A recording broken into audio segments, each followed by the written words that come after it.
Beta males marrying used up women over 30. Okay? I feel like I really need to do this coaching video, guys, because you guys who are finally at a place in your life where you're in your 30s, or maybe you're in your 40s now, and you're finally at a place where you are financially successful, your career is set, you know, you might have a home, you might finally have the cars that you want, and life is finally in order. The last thing you should do is go and save some used up hag over 30 who's now past her prime, who is trying to get married because now she's hit her epiphany. Because as I've told you guys, the day a woman turns 30, on her 30th birthday, she comes to this very frightening realization that she has just wasted away her entire 20s dating the bad boys, dating the alpha males, the jerks, the guys who never call her back. And now that she realizes that she never got anything out of that, going forward, she's going to be focusing on the beta males, all those guys that she used as an emotional tampon, all those guys that she ignored back then, all those guys that were invisible to her, basically you. And she's gonna be looking at you like, yup, you're the one. Let's get married. I'm ready to do this. I've had my fun. I'm ready to do this. You ever see women's like online dating profile? These women over 30. I've had my fun. I'm ready for a real relationship. Oh, now you are? Now you're ready for a real relationship. Well, guess what? It's too late. Okay, it's too late.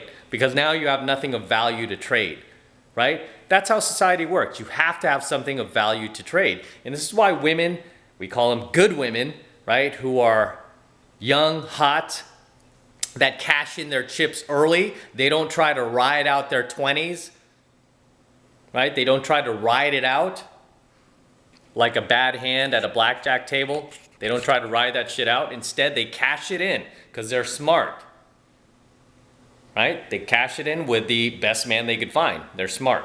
But these other women who don't do that, we tend to call these women damaged goods, right? I've done a coaching video on this called Damaged Goods, women over 30 who don't get married, who are still out there, single, partying, right? Pathetically, still out there at the bars and clubs in their 30s and 40s, getting snickered at, getting laughed at by these 20-somethings that are half their age, right?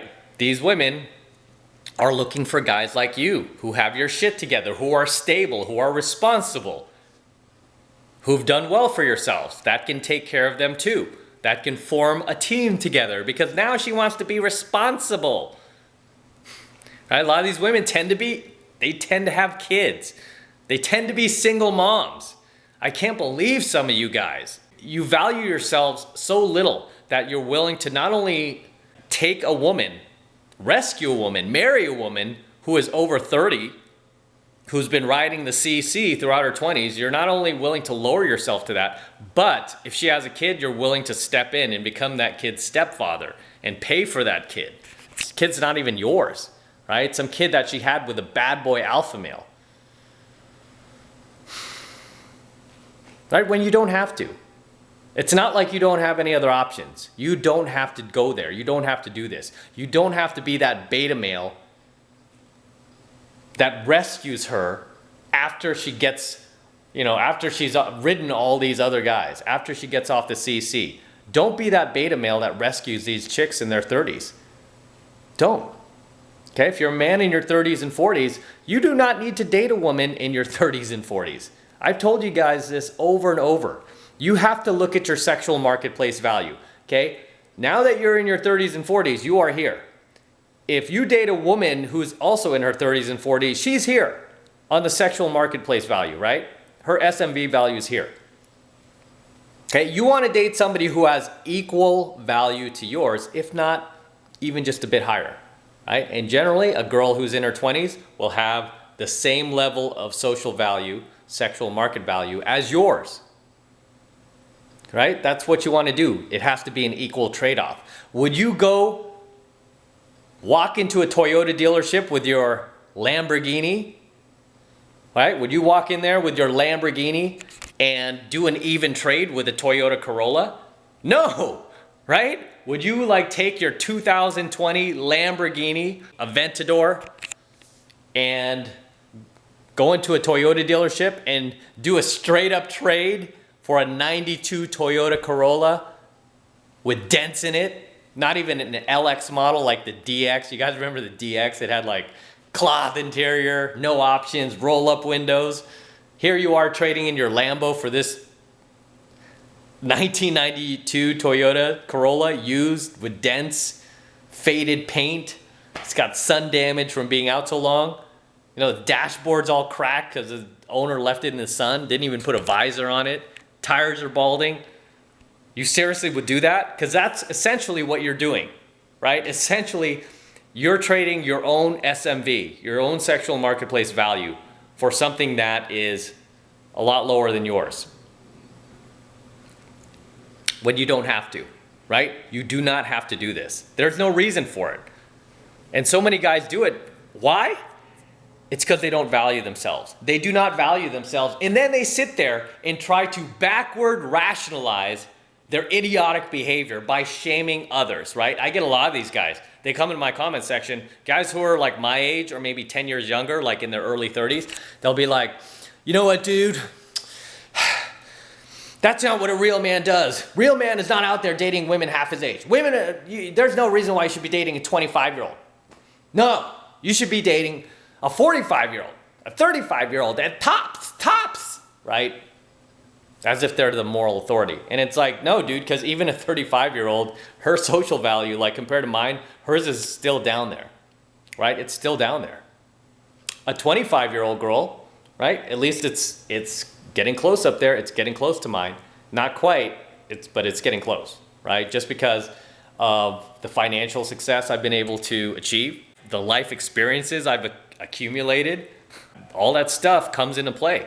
Whereas for women, you know, unfortunately, they are judged primarily on their physical attractiveness. That is what really determines their sexual marketplace value. Everything is tied to their looks, to their youth, to their fertility. Whereas for men, that's just one aspect of it, right? That's just one aspect of it, because a lot of guys like, oh, women and men are just the same. You know, your sexual marketplace value is low too because you're getting older. It's like, no, dumbass.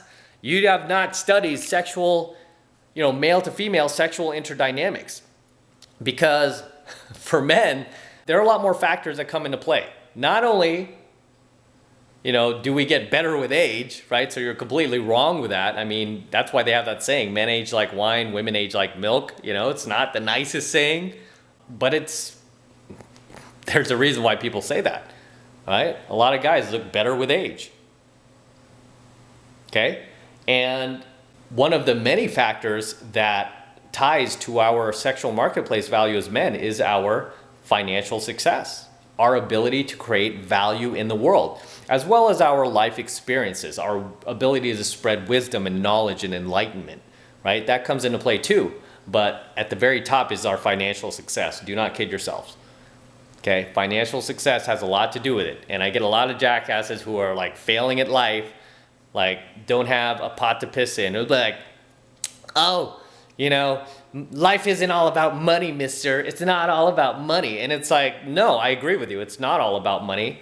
But you know what? For men, it is a measure of our ability to create value in the world. It is a measure of our social value. That's just the way it is. It's tied to our finances, like how well we are doing financially, if we can provide, if we are going to make good providers. This is why men are often looked at as the providers, right? Even if you don't want to be a provider, you're going to be looked at for that. I mean, people are going to judge you based on that.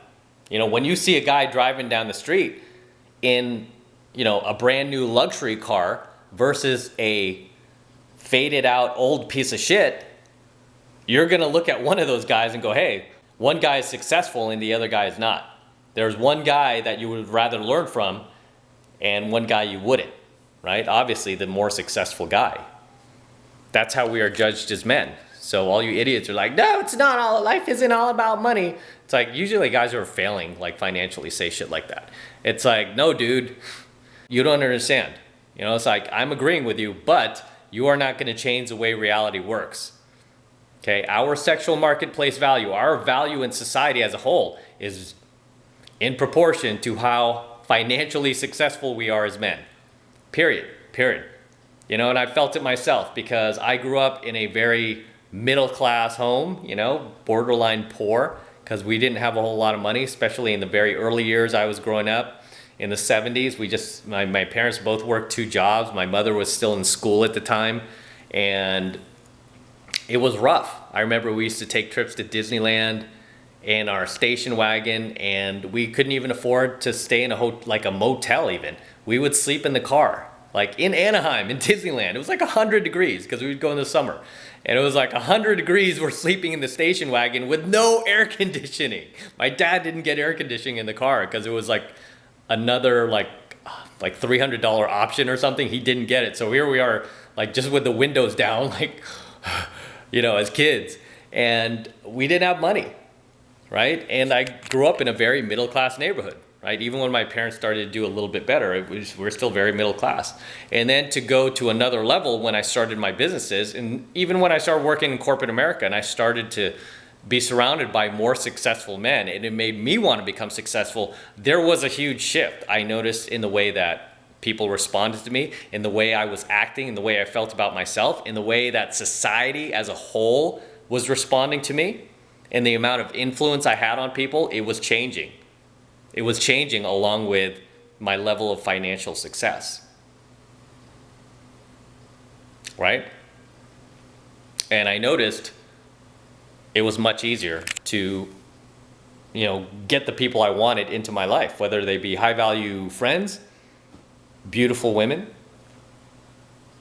right? And it wasn't like I ever gave any of these women money. I never did that, right? I'm not one of those chumps, right? I always use my game, but it's just because of the aura I was setting off. And a lot of these women had no clue how much money I had in the bank or how well I was doing. It's just the aura you set off.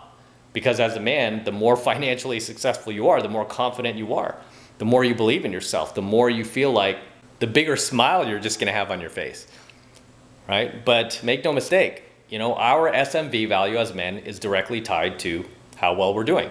So not to get too far off track, this is why I'm telling you guys, when you finally like reach your 30s and 40s as a man, which, you know, research after research has proven that that is your peak as a man, whereas a woman's peak is generally in her very early 20s, before the age of 25, right? That's when a woman peaks. Whereas for men, it's anywhere between 35 to 45. And I've said on a number of occasions, I've seen plenty of guys still crushing it well into their mid 50s here in Los Angeles, easily crushing it. Okay, that still look great. No plastic surgery, nothing like that. It still look great, still doing well. Still dating very phenomenal looking women, right? They're not lowering themselves to being the rescuer for these women who screwed up in their 20s that are now looking for the safe beta male to settle down and have a family with, right? Because any guy who does that is a sucker. I hate to say it. You're a sucker if you do that. You are literally just ignoring your own social value. You're ignoring your own sexual marketplace value, right? To settle for this older woman in her 30s who is likely damaged goods, who is likely just got off the CC, right? Ridden all these bad boys, these alpha males, these jerks in her 20s, and is basically looking at you like, you know, you're like the lifeboat, right? You're just like the lifeboat for her. And a lot of these marriages don't end up working out, guys. Like if you like try to pick up the pieces in this girl's life, I mean, there's a reason why these women are in their 30s, still single, still unmarried. It's even a bigger red flag if she's attractive, if she's hot, right? Because you gotta wonder, like, wait a minute, this chick is pretty hot. Why is she still single? Are you telling me, like, I mean, because a hot girl, you have no clue how many guys approach this girl day in and day out. Right? You have no clue the power she yields in her 20s to get the highest value men she can. It's like, here she is now in her 30s. Why is she still single? So it's an even bigger red flag that I don't want you to ignore. And a lot of these girls, when they get married to that sucker beta male, a lot of those marriages just don't work out. I hate to say it, they just don't work out. It's better to get these girls in their 20s, right? Because if she was a good girl, she would have been married off in her 20s, as most good girls do. They get married off in their 20s. They don't try to ride out their hand like a bad hand at a casino, right? They don't try to ride it out. They cash in their chips. They're like, hey, I'm ahead, I'm winning, I'm gonna cash it in. They don't go back to the, back to the blackjack tables or the poker tables and try to like, oh, deal me some more cards. I wanna see if I can keep winning. Don't be that beta male in their, that rescues these women in their 30s. Don't. Even if you're in your 30s, especially if you're a guy in your 30s or 40s, do not rescue this woman, okay? Your sexual marketplace value has likely and dramatically increased, well above hers, well above women your own age. So I tell you, don't date women your own age. Your SMV value has increased, and your social value for that matter, has increased far beyond hers, okay? Your value is far greater than hers now. So now, it's up to you to realize your value, realize your potential, and hold yourself to a set of standards to date only women who are at your level, right? Who are at your level. She doesn't even have to be above your level. If you want to keep things in perspective, just get a girl who's at your level. And if you're in your 30s or 40s, that will be a girl generally who is in her mid-20s, late 20s at best, okay? Mid to late 20s at best. Personally for me, I've dated girls in their late teens and early 20s, right? One of the girls I'm dating right now, it's been over 6 months. She's 19, we're still dating, okay? Still going strong. And you know what? I'm not gonna date a woman who's my own age. There's no reason to. Definitely not gonna marry a woman who's my own age. There's no reason to. What for? What for? So realize your value, guys. Don't save these women who are over 30 and are now ready for you. I've had my fun, I'm now ready for you. Don't be that sucker, okay? Because that's what you will become, is a sucker, especially if that girl has kids. Oh my God. No, this is why you need to learn game, okay? You need to learn some game. You need to develop some skills because they don't teach you this shit in school. You need to learn this stuff. Okay, if you're not already in mastery, you got to jump into mastery. So if you're not watching this tonight's coaching video in mastery right now, you need to make sure you're a part of 7 months of mastery because you need to learn this stuff, right? If you do not have enough skill to at least get a woman who is of equal social value, then you need to learn game. You need to learn some pickup, and you need to raise the bar, right? You need to develop some standards for yourself. What you're willing to accept and what you're not willing to accept. Okay, you should not be willing to accept a woman who is past her prime, in her 30s and 40s, who had plenty of opportunity to get married in her 20s and didn't cash in her chips, because that is not a safe bet. If you want to have a family and you want to get married one day, that is not a safe bet for you, because there's a very high chance that that's not going to work out. Just because you could see, like, she has not been able to make a single relationship work throughout her 20s. When she was at the prime, she was in her prime. She was at the peak of her physical attractiveness. And like I said, the hotter she is, the bigger a red flag it is that she's still single. So be careful, okay? Be careful. So I'm gonna wrap up here. Until next time, this is M. Do not forget to smash that like button below. Also, hit that notification bell right next to it, so that you are notified whenever I release a brand new coaching video here on YouTube. More importantly, guys, make sure you subscribe to my channel. Too many of you guys are still unsubscribed to my channel, okay? So make sure you subscribe. That way you will get notified every time I release a brand new coaching video here on YouTube, okay? You will be the first to find out about it. You won't have to go search on YouTube or come across it weeks later. Instead, you will be the first to be notified. Best part is it's free. It doesn't cost anything to subscribe to my channel, so make sure you hit that subscribe button, okay? Helps me out a lot, guys, and I really, really appreciate it if you would just subscribe.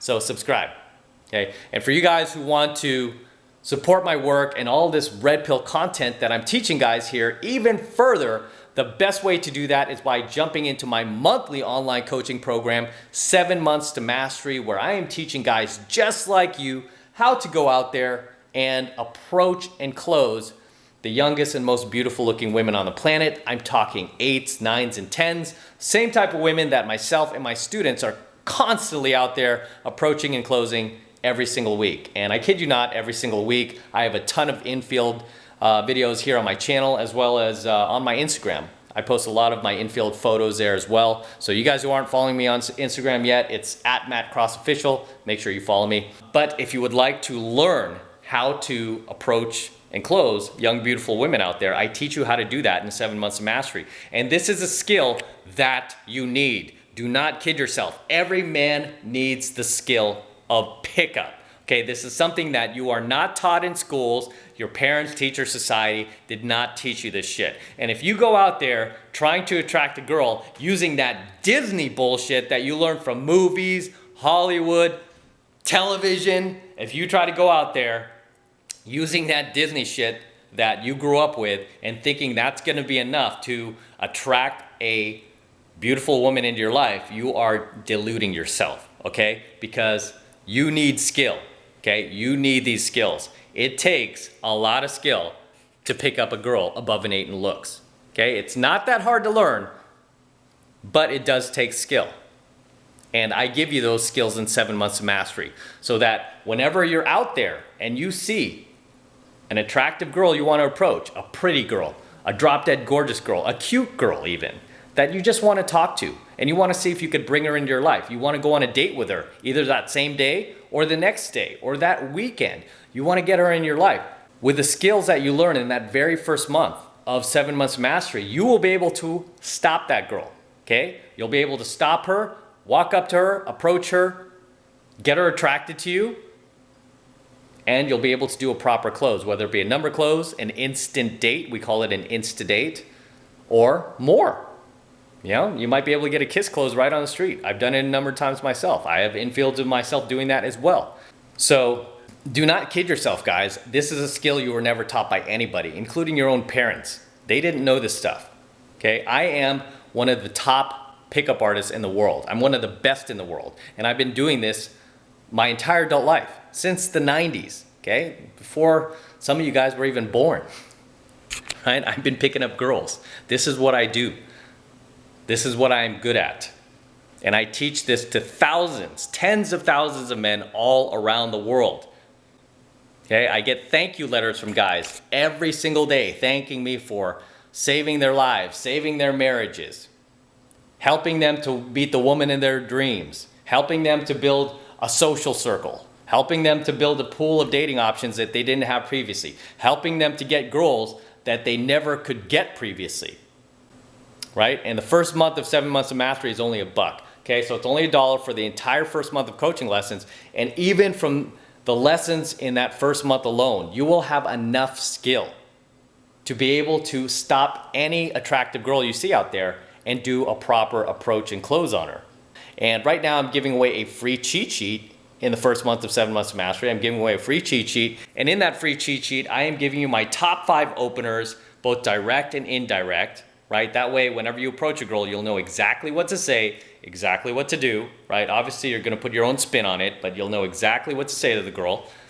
Okay, if she throws you an objection or a shit test, I give you my top 5 responses to those objections. So if she tells you she has a boyfriend, I tell you exactly what to say to overcome that objection, to spin it into attraction. If she tells you, you're not my type, you're too short, you're too fat, you're too old, whatever, I give you my response for that as well, okay, to overcome that objection and spin it into attraction, because all it is really is a shit test at the end of the day. That's all these women are doing is shit testing you. But I teach you exactly what to say to overcome these objections to the point where the girl gets attracted to you. And this is part of my free cheat sheet alone. Okay, the great part about the free cheat sheet and all of these lessons that I teach you in 7 months of mastery is that these lessons have already been field tested. Okay, they've been field tested to work. Okay, so I've already gone through the pain, failure, and rejection for you. All you need to do is just go out there and apply these lessons because they've already been field tested to work. Okay, period. And like I said, the first month's only $1. Who can't afford $1? It's only $1, so take advantage of it.